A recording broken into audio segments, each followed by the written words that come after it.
Let's talk about how stupid the traditional light bulb is.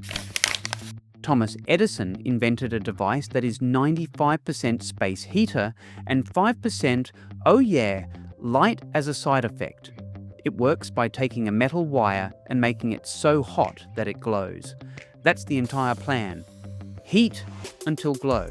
It's like trying to read a book by setting your house on fire. But then we invented the LED, light-emitting diode. Cool to the touch, lasts forever, comes in every color of the forbidden rainbow. There's just one tiny problem. LEDs have the survival instinct of a lemming with a death wish. Connect it wrong? Dead. Too much voltage? Dead. Look at it funny? Believe it or not, also dead.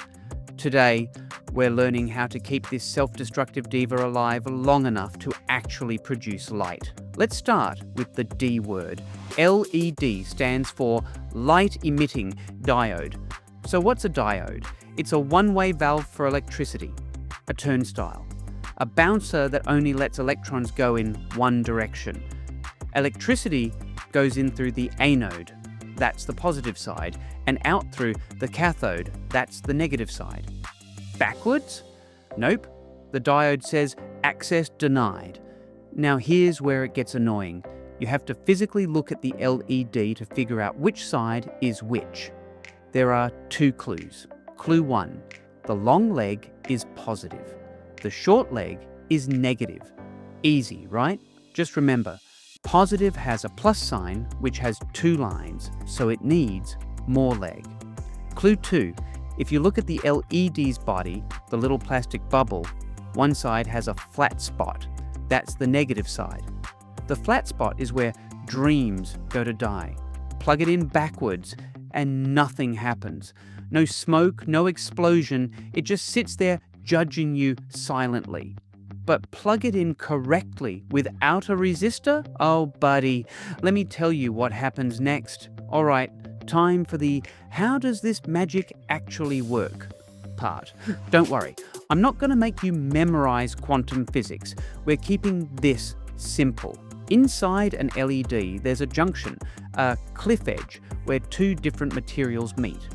When you apply voltage, electrons get pushed off this cliff. When they fall, they lose energy, and that lost energy has to go somewhere. So it becomes light.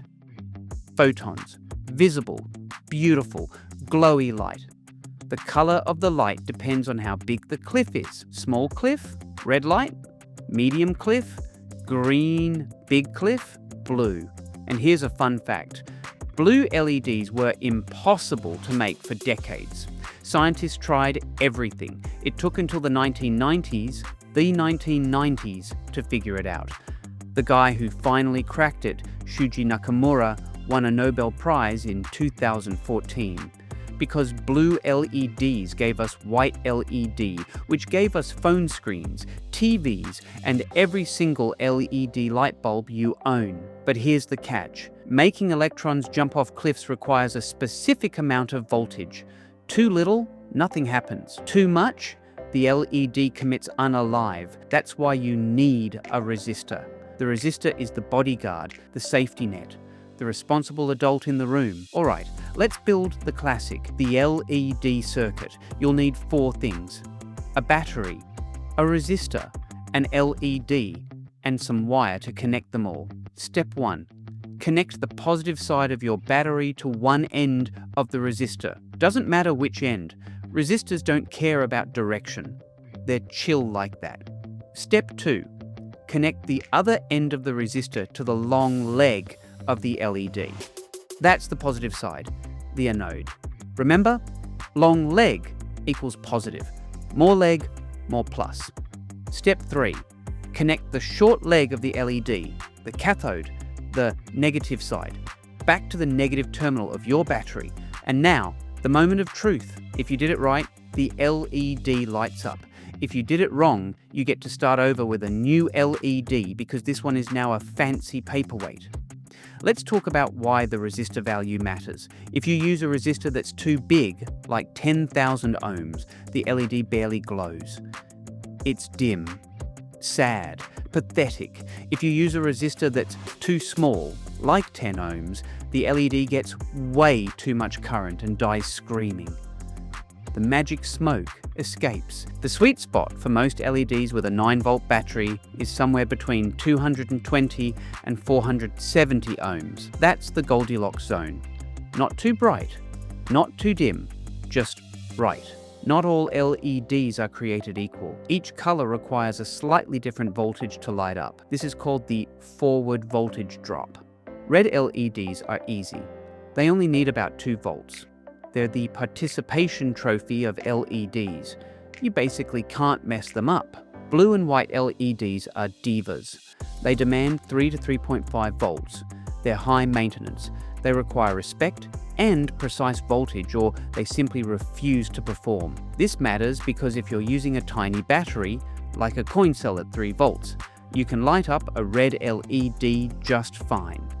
But a blue LED, nope, not enough juice. And here's a fun bonus fact. White LEDs don't actually exist. What you're seeing is a blue LED covered in a yellow phosphor coating. The blue light hits the phosphor and boom, white light. So every time you look at your phone screen, remember, you're staring at millions of tiny blue LEDs pretending to be white. It's theater. It's deception. It's beautiful. So that's the LED, a semiconductor miracle, a one-way light machine, a self-destructive diva that changed the world. They're everywhere, in your phone, your TV, your car, even those annoying Christmas lights your neighbor leaves up until March. You now understand diodes. You know how to identify positive and negative legs. You can calculate resistor values to keep them alive. You've mastered the forward voltage drop. You're basically an LED wizard now. But here's the thing about light. It's useless unless you can control when it turns on. Which brings us to next episode, switches. The power to play God. The ability to control the flow of electrons with a single press.